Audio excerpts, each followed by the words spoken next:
All right, guys. Any questions over the homework before we get started? Any questions over any of the homework problems, homework assignments?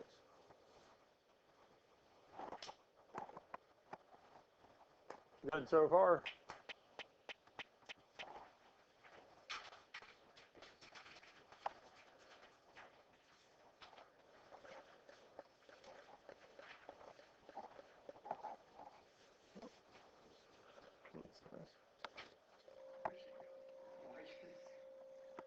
All right.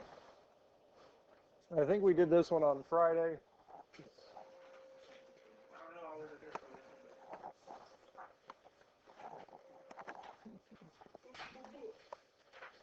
Well, we can start here.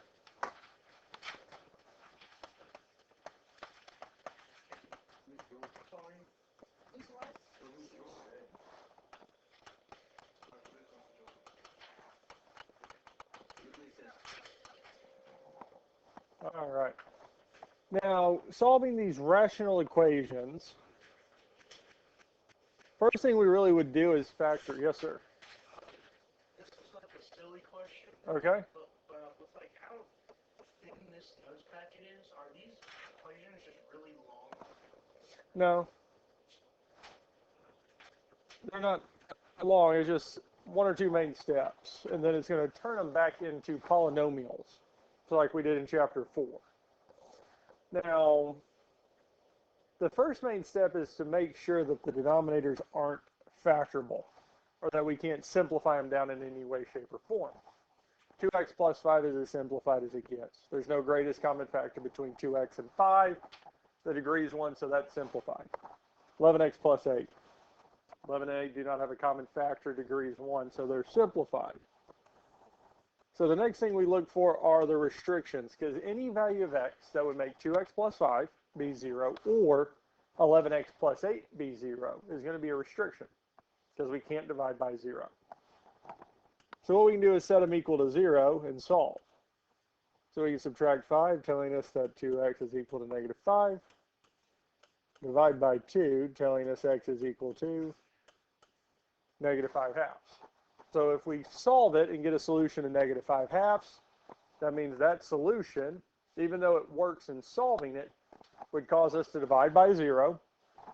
So it doesn't work. So it tells us that x cannot be negative 5 halves.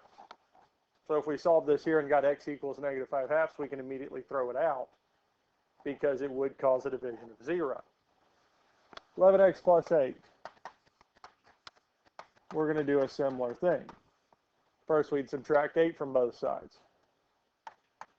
Then divide by 11, telling us that if x is equal to negative 8/11ths, it would cause the other denominator to be 0. And if we do get that as a solution, we have to throw it out. Okay. Questions on this so far? So that there is just mainly checking to make sure and seeing what values of x will not work. Now we're going to start solving. And the first thing we're going to do is multiply by the least common denominator. Well, part of the least common denominator is going to be 2x plus 5. Because that factor does show up in one of the two denominators. And here on the left, the 2x plus 5 on bottom, and this 2x plus 5 we multiplied it by will cancel out. Now the other factor we're going to have to multiply everything by is 11x plus 8. And on the right hand side, 11x plus 8 and 11x plus 8 would cancel.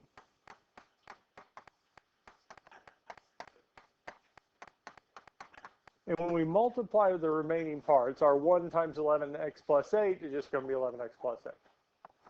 On the other side, we have x times our 2x plus 5. So that least common denominator for us here is 2x plus 5 times 11x plus 8. That whole expression is the least common denominator. Questions on this so far?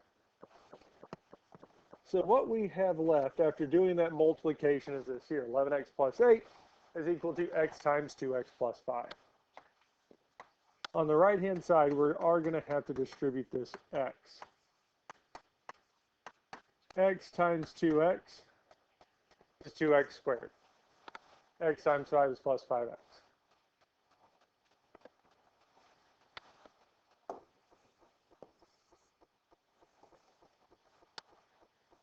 Since we have an x squared, we need to get this equation equal to 0.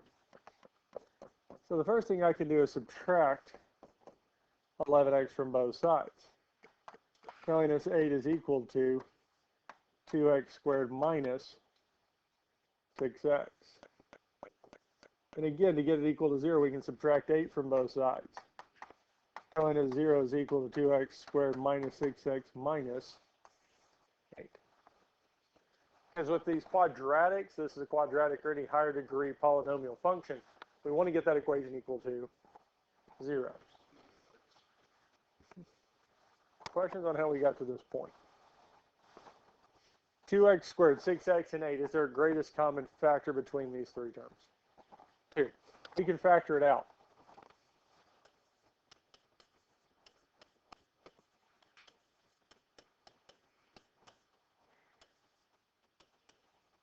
So we had 2 times x squared minus 3x minus 4.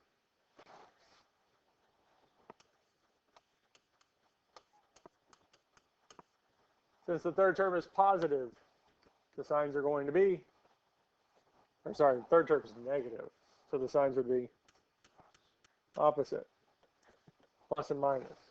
Only factors of x squared are x and x, and the factors of 4, 1 and 4, or 1 and 4. 2 and 2 will not give us 3.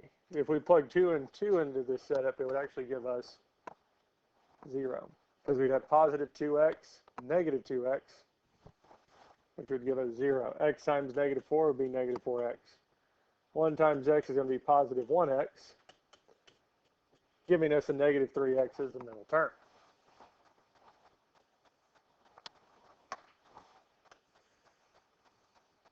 Questions on this so far? Zero product property. Zero product property, if we have 2 or more things multiplied together to equal 0, one of them has to be 0. Now 2 is by itself. There are no variables with 2, so there's no way I can just magically turn 2 into 0. Which means that either x plus 1 is 0 or x minus 4 is 0. One of these two has to be 0. So at the x plus 1, we would subtract 1, telling us x is negative 1. There's one of our solutions. With the x minus 4, we would add 4, telling us x is equal to 4.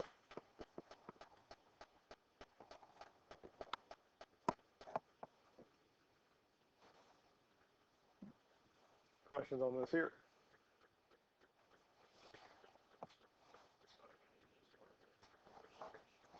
We would throw it out. So if x, for this case, equaled negative 8/11 or negative 5/2, if negative 5/2 or negative 8/11 showed up as either of these here, we'd mark it out and take the other. Or if we ended up marking out every solution that we got, then there would be no solution. But here, both of these work. Both of these are not restrictions, so negative 1 and 4 are our two solutions. That's it.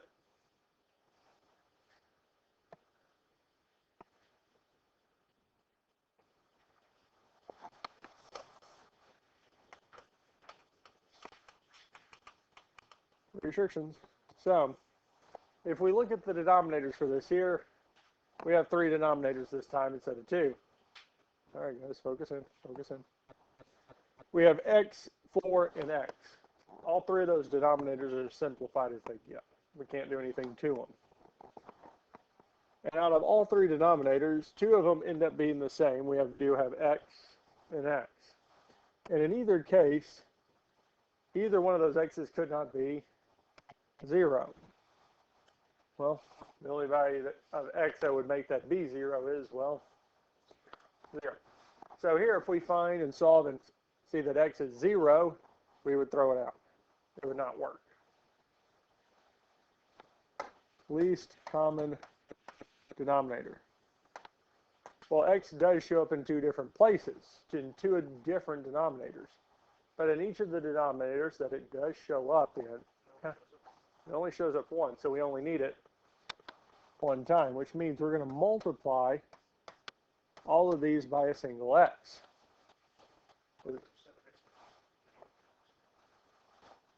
Yes. So with the negative 9 over x, well, the x over x would cancel out. Here, the 5 over x, the x and x would cancel out. The middle one, since it doesn't have an x on bottom, it's not going to cancel out. Is there anything else we need to multiply through by? 4. Because it's our other term in the bottom of the fraction. So the least common denominator for this is actually 4x. And in the middle, the 4 and 4 would cancel out, leaving us with, well, 5 times 4, which is 20, plus 7 times x is equal to negative 9 times 4 is negative 36. So sometimes we'll get these nice equations where we just have x to the first power. Since we don't have an x to a power greater than 1, we just need to get x by itself. So we can do what? Subtract 20 from both sides, telling us that 7x is equal to negative 56. And the last thing we would do is divide both sides by, telling us x is equal to negative 8.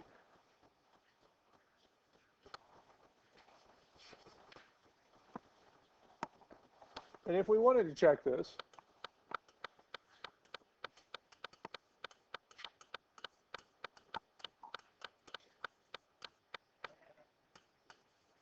we can plug it back in. We can replace every x in the equation with negative 8. So we have 5 over negative 8 plus 7/4. We can grab a calculator and say 5 over negative 8 plus 7/4. We get 9/8. The other side was negative 9 over our negative 8 is also 9/8. So when we plug it in, it told us that 9/8 is equal to 9/8. Yes, that's true. So it means negative 8 is the solution. And since it's not one of our restrictions, it works. Questions on this here?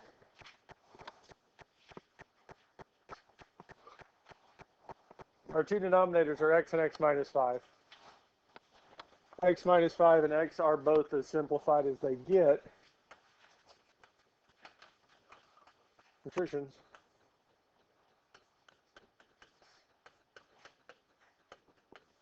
So the two statements, our two expressions that we can't get a 0 from, is x and x minus 5.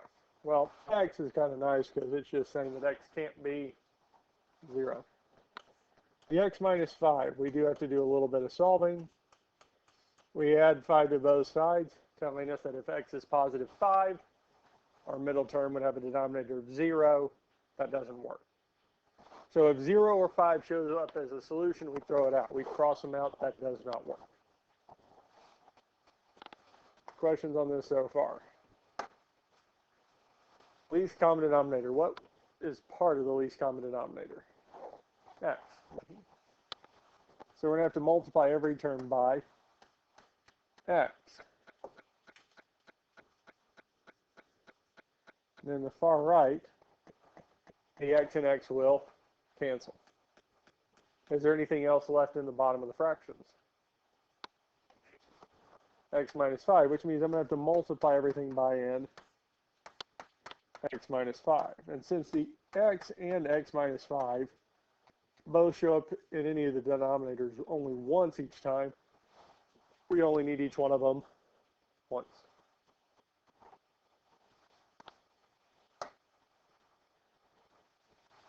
And all the denominators are gone. Because x minus 5, that one simplified out, the x simplified out. We don't have anything left in the bottom of the fraction except ones. But that's fine.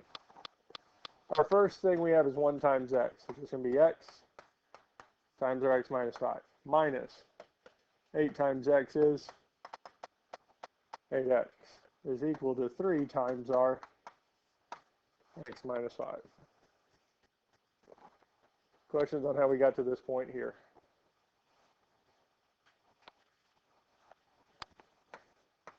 First thing we're going to have to do is simplify some of these parentheses. X times x is going to be x squared. X times negative 5 is negative 5x.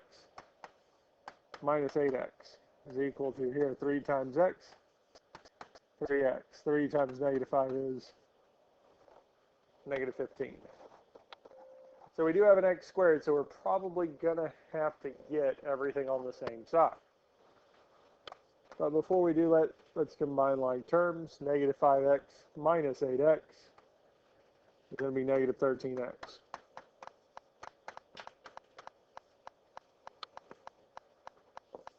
What can we do next?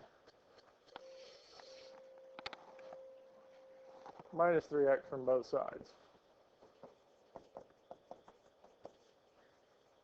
On the left-hand side, we'll get x squared minus 16x. 3x minus 3x would be 0, leaving us with negative 15. What would we do after that? Add 15, yes. So on the left-hand side, we'd have x squared minus 16x plus 15 because well, none of those are like terms.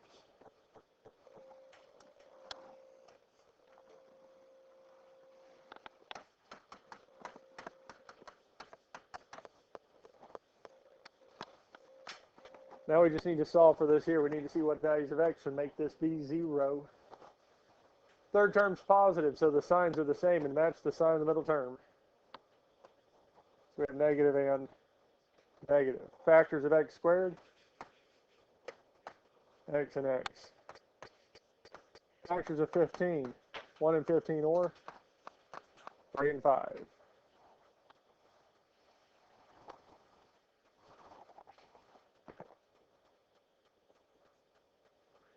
All right. Which one do we want to try first? 1 and 15.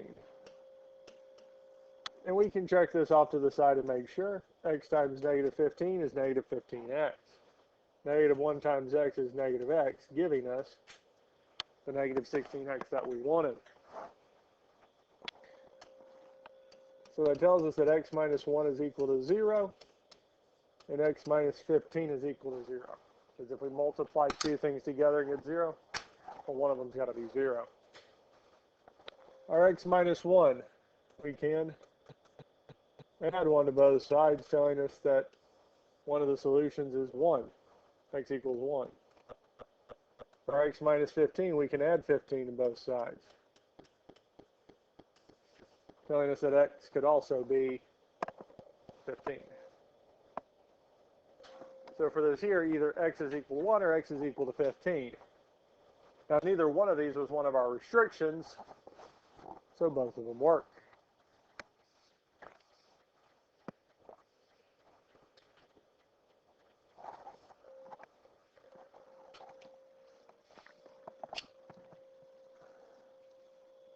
Questions on anything we've done so far?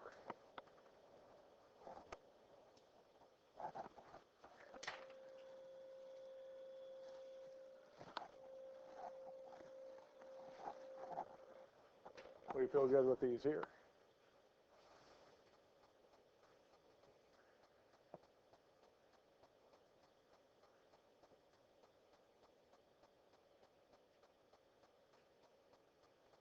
All right.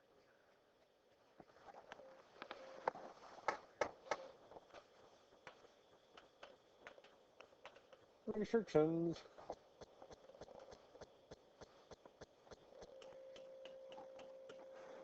X can't be 0 because x shows up in the denominator in 2 of the 3 spots, and it's by itself, so it can't be 0. So what are we going to multiply through by? 2x.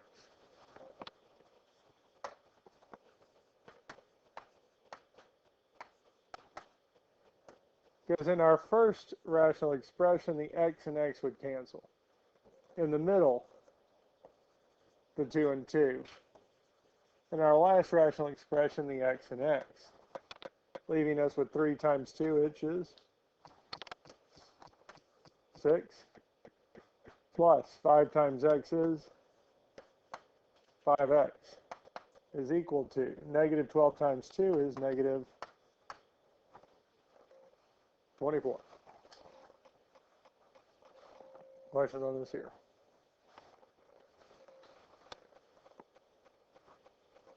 At this point here, we need to get x by itself. Since we don't have an x squared, x cubed, we don't have to get it equal to 0. We just need to get x by itself. So we can subtract 6 from both sides, telling us 5x is equal to negative 30. And lastly, we would divide by 5. Negative 30 divided by 5 is negative 6.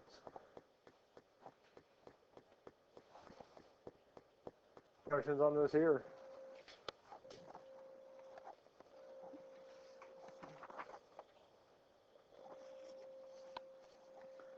Questions on any of this so far? I think we feel pretty comfortable with these here.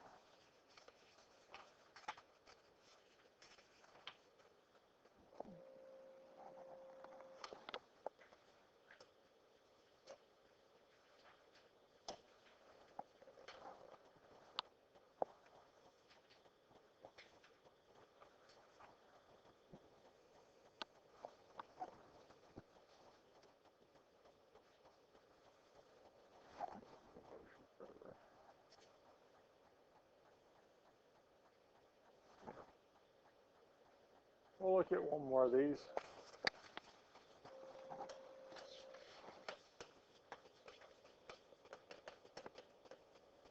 Functions.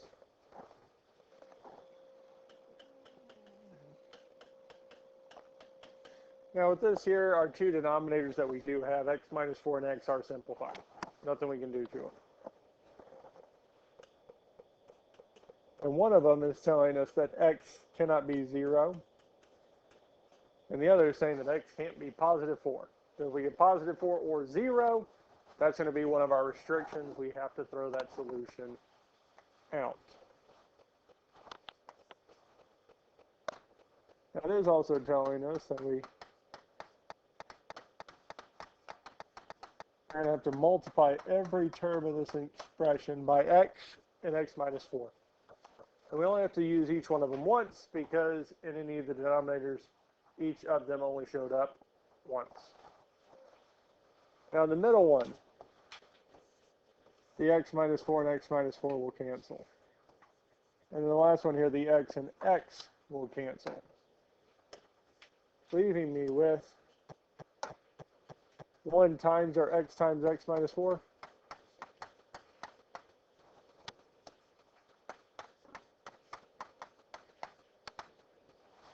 All right, guys. We'll leave us with x times x minus 4 minus. In the middle, we have our 2 times x, which is 2x, is equal to 4 times our x minus 4.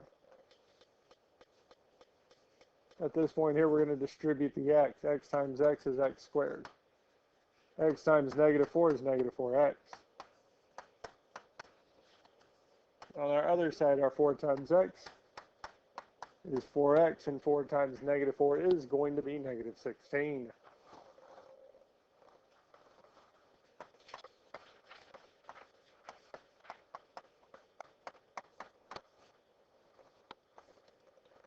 Now, since we do have an x squared term, let's focus in.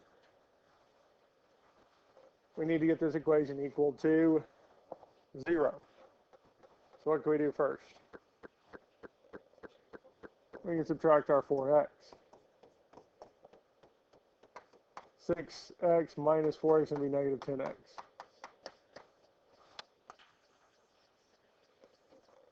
And then we can add 16 to both sides.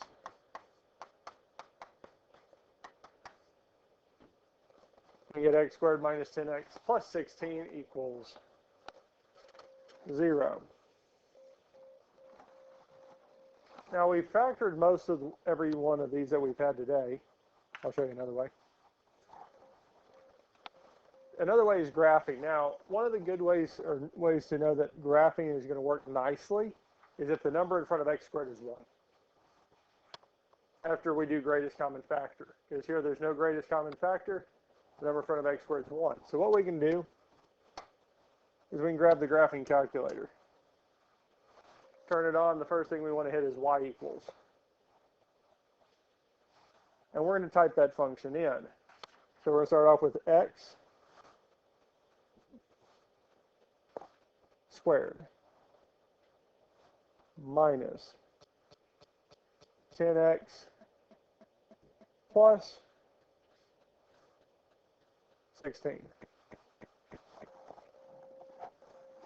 Maybe we'll get that typed in. Now hit up in the top right graph. Graphed our quadratic function. Again, when we graph it, we want to see where it crosses the x-axis. We want to see where this is as a y value of 0.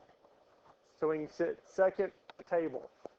So we're looking for what value of x is going to make the y value be 0. And there's 2. One of them is at 2, the other is at 8. So that tells us that x is equal to 2 and x is equal to 8. Are either one of those our restrictions? No. So those are our 2 solutions. Questions on this here?